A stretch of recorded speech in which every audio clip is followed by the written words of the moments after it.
Julia, seriously? You're still using that ancient phone from 2018? My brother Harrison laughed, holding up his brand new iPhone as we gathered around the Christmas tree in my parents' living room in Portland, Oregon.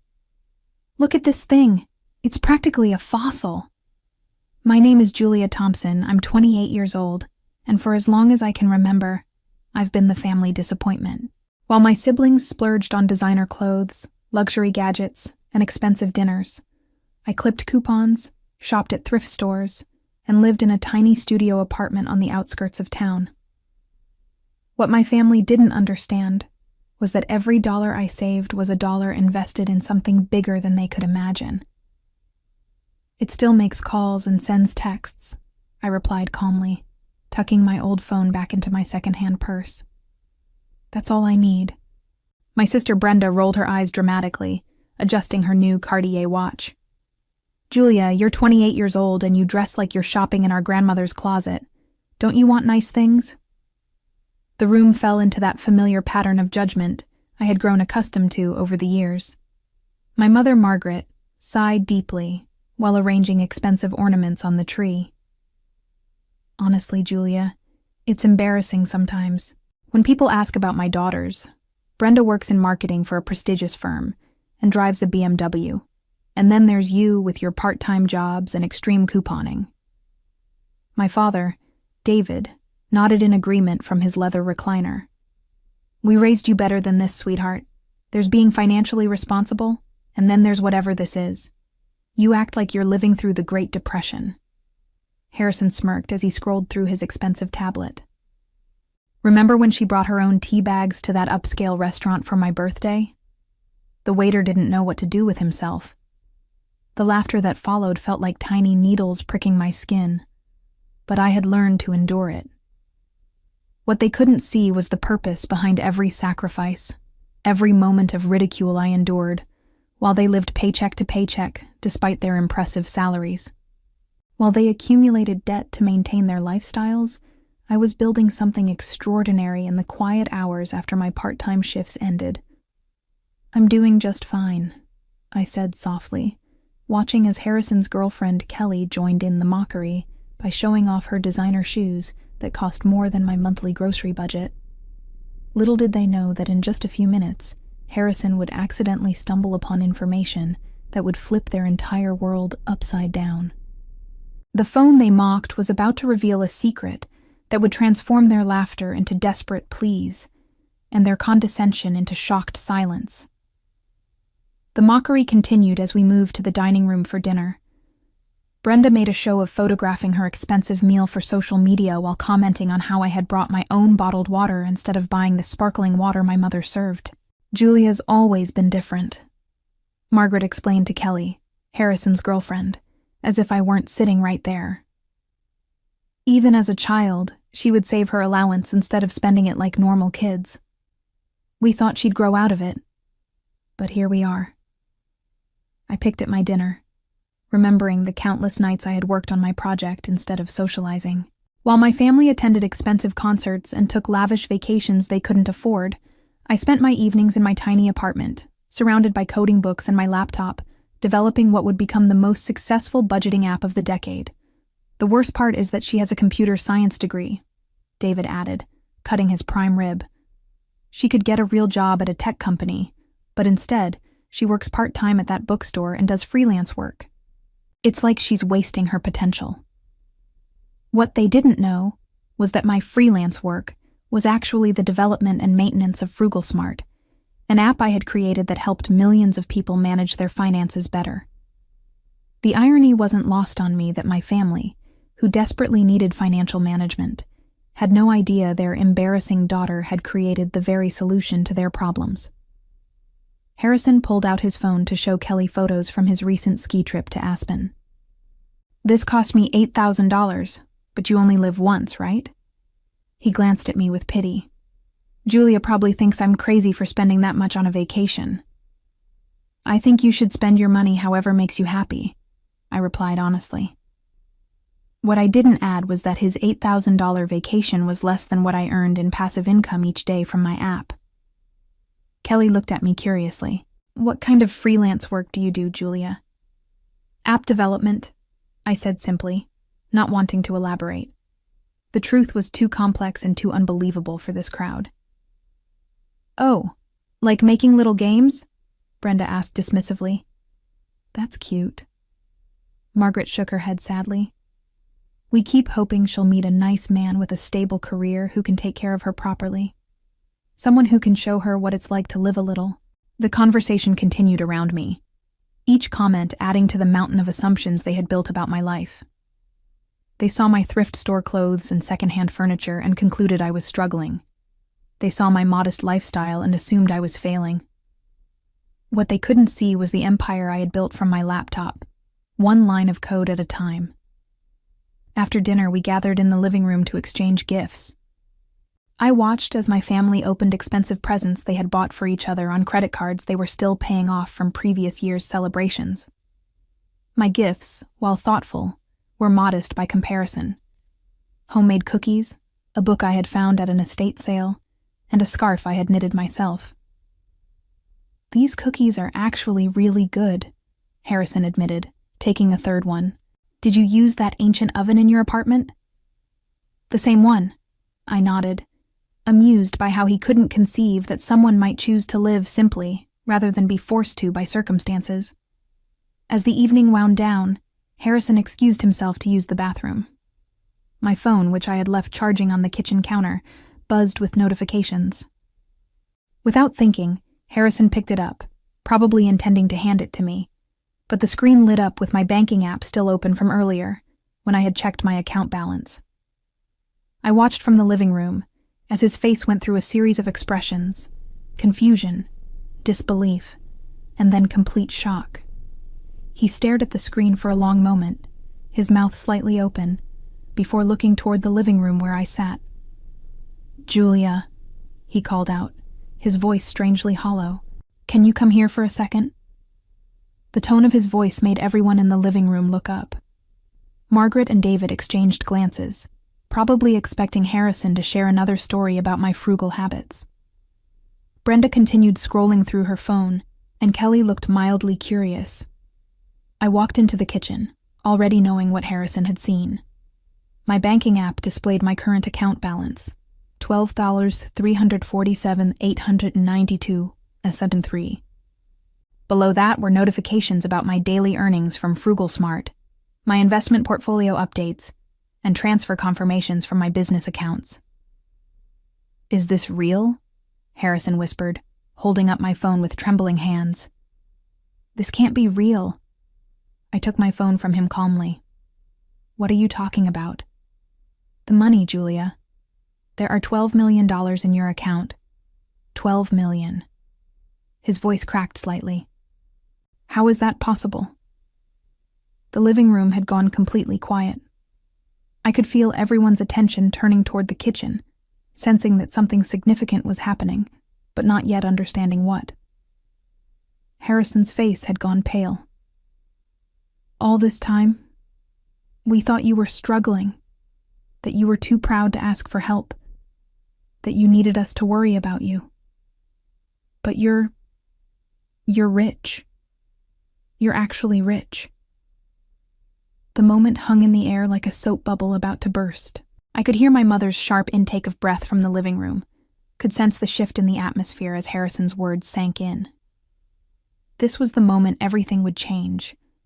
The moment my carefully maintained secret would explode their preconceptions and reveal the truth they never bothered to discover.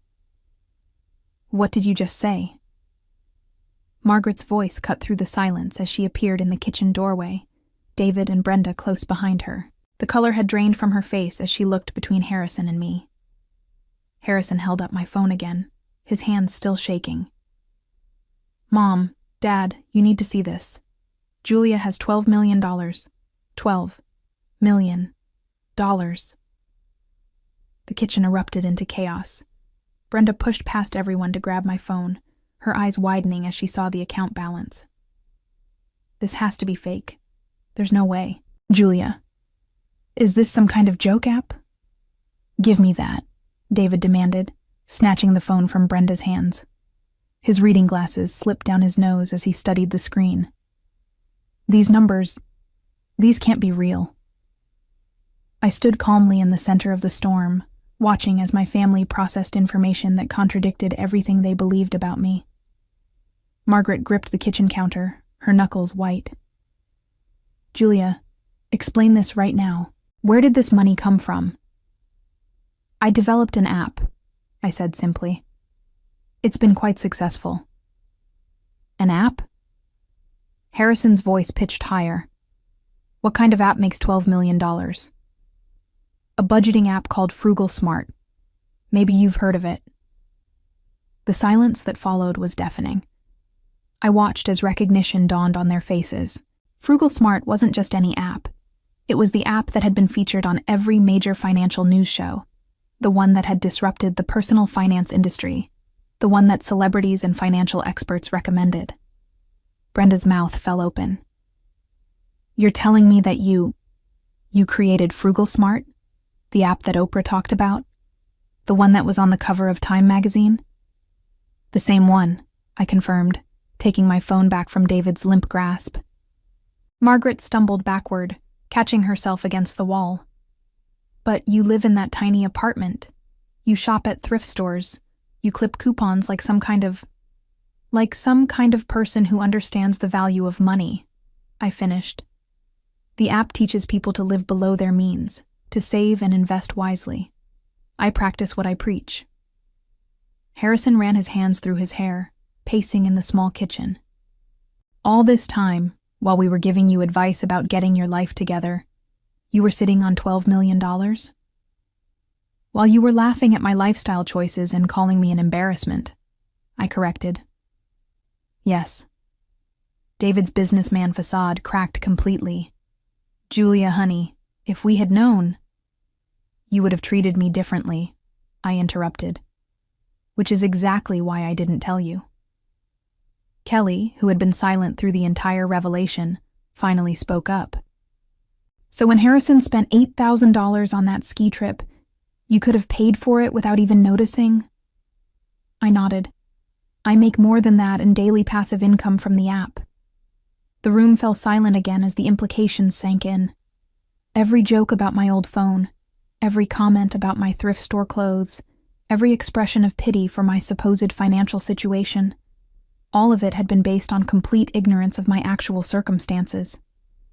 Brenda's expression shifted from shock to something calculating. Julia, this changes everything. We're family. Families should support each other. I raised an eyebrow. Support each other? Like how you supported me when you called my lifestyle embarrassing at every family gathering? That was different, Margaret said quickly, her tone becoming wheedling. We were just concerned about you. We wanted what was best for you.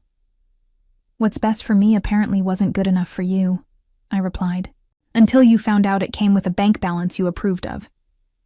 The transformation in my family's behavior was immediate and nauseating to watch. Within minutes of discovering my wealth, the same people who had spent years mocking my choices were suddenly full of praise and newfangled concern. You know what, Julia? I always admired your discipline, David said, his voice taking on a tone I had never heard before. Your mother and I were just saying the other day how smart you were to live so modestly. I almost laughed at the blatant lie. Really? Because 30 minutes ago you said my lifestyle was embarrassing. Margaret jumped in quickly. We were just worried about you, sweetheart. We thought you were struggling and we didn't know how to help without hurting your pride. My pride? I repeated incredulously. You thought calling me an embarrassment in front of strangers was protecting my pride? Harrison, who had been suspiciously quiet, suddenly perked up. Julia, I've actually been working on this amazing business idea. It's a social media platform for extreme sports enthusiasts. I just need some startup capital, maybe $2 or $3 million to get it off the ground. There it was. Less than 10 minutes after discovering my wealth, and the requests were already starting, Brenda chimed in eagerly. And I've been looking at this amazing condo downtown. It's only $1.5 million, which is nothing for you now. I could pay you back gradually. Pay me back with what money? I asked. Last I heard, you were maxed out on your credit cards. Her face flushed. That's exactly why I need this opportunity. The condo would be an investment. Property values are only going up. Kelly, emboldened by the conversation, stepped forward. Julia, I don't know if Harrison mentioned it, but we've been talking about getting married. A small wedding would be nice. Maybe something in Tuscany. I've seen venues there for around $300,000. You want me to pay for your wedding? I asked, turning to look at Harrison. The same brother who just 20 minutes ago was making fun of my phone? Harrison had the grace to look slightly ashamed. Look, I'm sorry about that. I didn't understand what you were doing. But now that I do, we should support each other's dreams, right? Margaret nodded enthusiastically. Family money should be family money. That's how these things work. You can't just keep it all to yourself. The audacity was breathtaking. I looked around at these people who had spent years making me feel small and inadequate, who had pitied me and patronized me, and who were now standing in my parents' kitchen with their hands out like I owed them something. Let me understand this correctly, I said slowly. Yesterday, my lifestyle was so embarrassing that you apologized to strangers for my behavior. Today, you want me to fund your dreams with the money I earned from that same embarrassing lifestyle. David stepped forward with his most paternal expression. Julia, we're your family. Everything we have, we share. That's what family means. Everything you have? I laughed. What exactly are you offering to share with me? Your debt? Your financial stress? Your inability to live within your means? That's not fair, Brenda protested. We work hard for our money. And I didn't work hard for mine? I asked. You think $12 million just appeared in my account by magic? You think I built a successful company by accident while you all assumed I was failing? The kitchen had become a battlefield, with my family on one side demanding access to wealth they had just discovered, and me on the other side, finally seeing them clearly for who they really were. The confrontation reached a boiling point when my extended family arrived. Word had apparently spread quickly through our family network, because within an hour, my parents' house was full of relatives I hadn't seen in months, all suddenly very interested in my well-being. Uncle Robert, who had always treated me like the family failure, was now patting me on the back and calling me kiddo, like we had always been close. Julia, I've got this fantastic investment opportunity in renewable energy. It's a sure thing, and I know you'd want to get in on the ground floor. Cousin Patricia, who had made snide comments about my thrift store wardrobe at the last family reunion, was now gushing about how authentic and grounded I was. I've always said you were the smartest one in the family. I have this online boutique that just needs a little capital injection to really take off. My grandmother, who had arrived in what must have been record time, sat me down on the couch and took my hands in hers. Julia, dear, I'm so proud of you. I always knew you were special. Now, your grandfather and I have been struggling a bit with the medical bills, and I was wondering... I stood up abruptly, unable to listen to another word. The living room was packed with family members, all with their own sob stories and business plans, all suddenly treating me like the golden child they had never seen me as before. Enough, I said loudly, cutting through the chatter. All of you, just stop. The room fell silent, all eyes on me. 6 months ago, at Brenda's birthday party, half of you made jokes about my poverty mindset. Uncle Robert, you told people I was wasting my computer science degree. Patricia, you asked Mom if I needed help buying real clothes. Grandma, you suggested I was too stubborn to accept help from the family. I looked around the room at their suddenly uncomfortable faces. Not one of you bothered to ask what I was actually doing with my life. Not one of you considered that maybe, just maybe, I knew what I was doing. You all assumed that, because I didn't live the way you thought I should, I must be failing. Margaret tried to interrupt. Julia, honey, I'm not finished, I said firmly. Now, in the span of 2 hours, you've asked me for $17 million collectively. Harrison wants money for a business he hasn't even researched properly. Brenda wants a condo she can't afford. Kelly wants a wedding in Italy for a relationship that's 6 months old. Uncle Robert wants to invest in renewable energy despite knowing nothing about the industry. Patricia thinks I should fund her boutique that's already failing. The silence was deafening. Here's what's really interesting, I continued. Not one of you has apologized for years of treating me like I was an embarrassment to the family. Not one of you has acknowledged that your judgment was completely wrong. Instead, you've decided that now that I have money, I owe it to you. David stood up, his face red with frustration. Julia, we're your family. We love you. We've always loved you. I started laughing. I couldn't help it. The absurdity of the situation, the complete lack of self-awareness, the shameless entitlement. It was all so ridiculous that laughter was the only appropriate response. You love my money, I said between laughs. Yesterday you were embarrassed by me. Today you love me. The only thing that changed was a number in my bank account. Harrison stepped forward, desperation creeping into his voice. Julia, come on. We can work this out. We're sorry if we hurt your feelings. But we're family. This is what families do for each other. My laughter stopped abruptly. No, Harrison. This is what you want families to do for you. I looked around the crowded living room, at faces that had transformed from mockery to greed in the span of 2 hours. The same people who had spent years making me feel small and inadequate were now staring at me with naked desperation, their hands metaphorically extended, waiting for me to solve problems they had created through their own financial irresponsibility. You know what the funniest part is? I said, my voice cutting through the tense silence. Every single one of you needs my help because you've made terrible financial decisions. Harrison, you've blown through 3 jobs in 2 years because you keep taking expensive vacations instead of focusing on your career. Brenda, you're drowning in credit card debt because you buy designer clothes to post on Instagram. Mom and Dad, you're approaching retirement with almost nothing saved because you've spent decades trying to keep up with your neighbors. I watched their faces as the truth hit home. I created an app that teaches people to avoid exactly the mistakes you've all made. And instead of learning from it, instead of asking for advice, you mocked me for living the lifestyle that made my success possible. Margaret's voice was pleading now.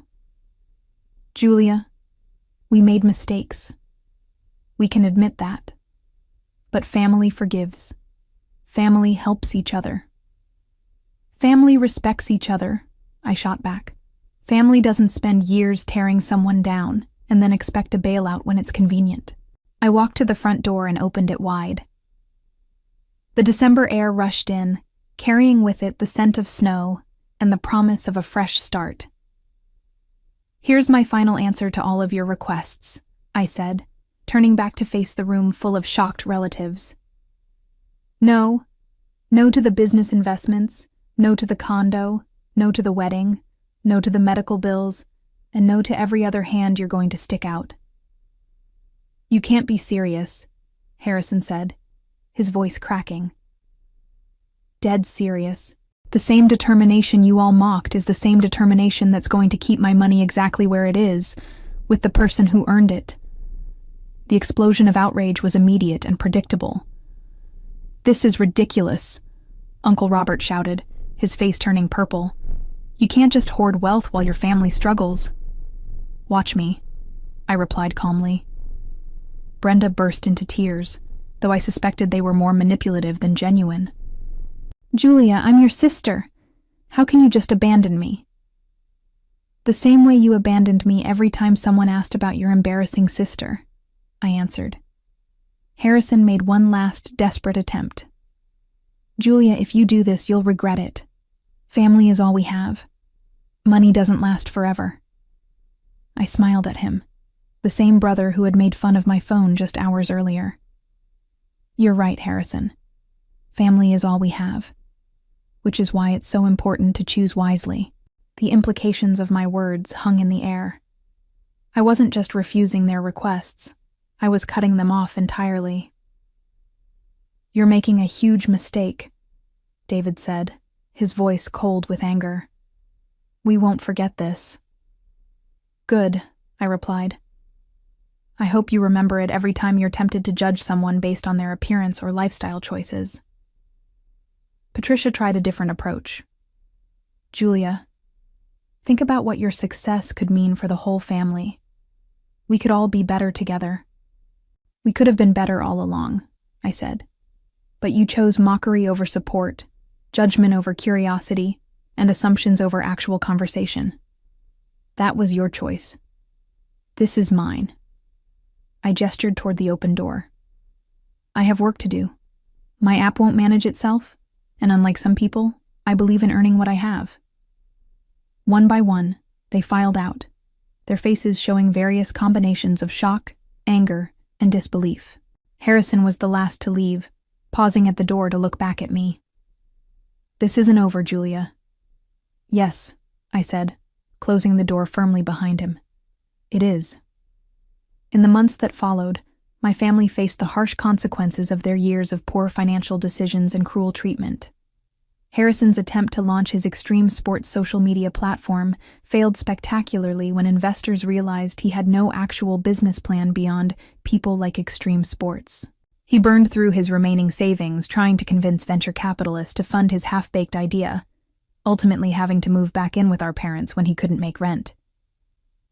Brenda's financial situation deteriorated rapidly without the bailout she had expected, forcing her to declare bankruptcy and move into a studio apartment while working 2 part-time jobs to pay off her massive credit card debt. Margaret and David discovered that their retirement dreams were impossible without my financial support, requiring them to continue working well into their 70s while watching their friends enjoy the golden years they had assumed my money would provide.